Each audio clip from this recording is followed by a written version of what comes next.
Call the member for McEwen. Thank you very much, Deputy Speaker. Well, I sat there and I've been listening to this, and you've got to laugh. I mean, you've got to sit there and think, we talk about infrastructure, one of the most important things that governments can build, and the government's too lazy to get their infrastructure minister out here.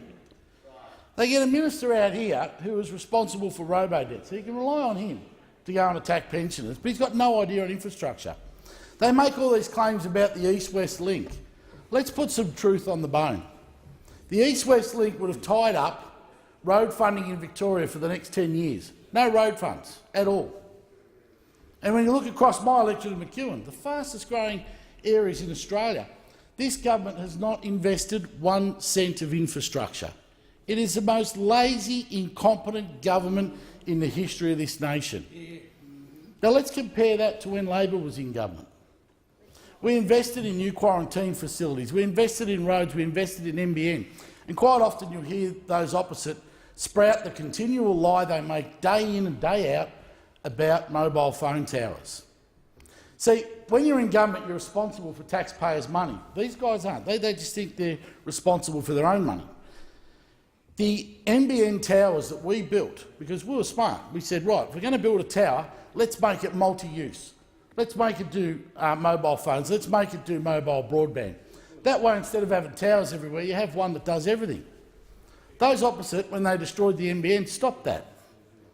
So then they go in to an area like mine, which has suffered the worst natural disaster in Australia's history. They put one tower in. They sit there and say, oh, we've done really well, we've put one tower. The third round of the Black Spot program, the government actually scrapped that after getting communities to come in and put in where they wanted mobile phone towers so they could take that money to pay off their pork barrel in their own electorates. You know, and then we had the member for Mallee. Now, he's normally a pretty good bloke, but clearly he's been drinking the water downstream from the member for Forrest's dairy farm. When he talks about no infrastructure in Victoria, and he talked about the Victorian government, he may want to remember back that a couple of prime ministers ago, the one that's still here, that sits up the back, said that the East-West link was a referendum at the last Victorian election. Well, guess what? A first-term Liberal government got kicked out of power for Daniel Andrews to get in. The referendum was clear. People did not want all their road funding tied up on a road that delivers nothing. So what we've said, and I sit back and think of the last election, you know, the member for Grainland was down talking about road projects in our area, how we're going to duplicate Craigieburn Road, how we're going to duplicate Bridge Inn Road, working on the interchange there at O'Hearns Road, all these big congestion removal infrastructure projects. Not one of them committed by the Liberal Party. In fact, in the last 2 terms of government, there has not been one single road infrastructure in the fastest growing area in Victoria. And in fact, the hapless Deputy Prime Minister responded to a letter to me saying, oh, the East-West link, we're going to build that. That's a project in your electorate. It's, I think, a minimum of 60 kilometres away. It has absolutely nothing to do with our electorate at all. And Victorians are sick and tired of this inept, morally bankrupt government ripping us off.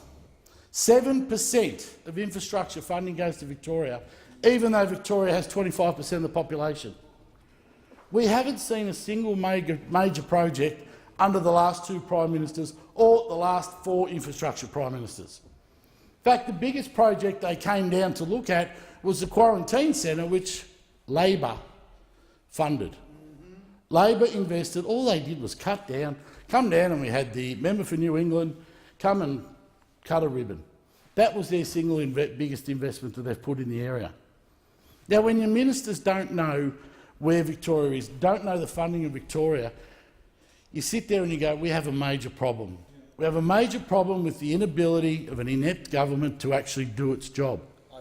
They want to attack Daniel Andrews. Well, let's have a look at the Moondah Rail. $500 million investment in rail in our communities. You know, one of the biggest things that's been happening in the fastest growing area of Victoria, that was delivered by a Labor government. It was not delivered under the 4 years of the Failure and the Naptime governments.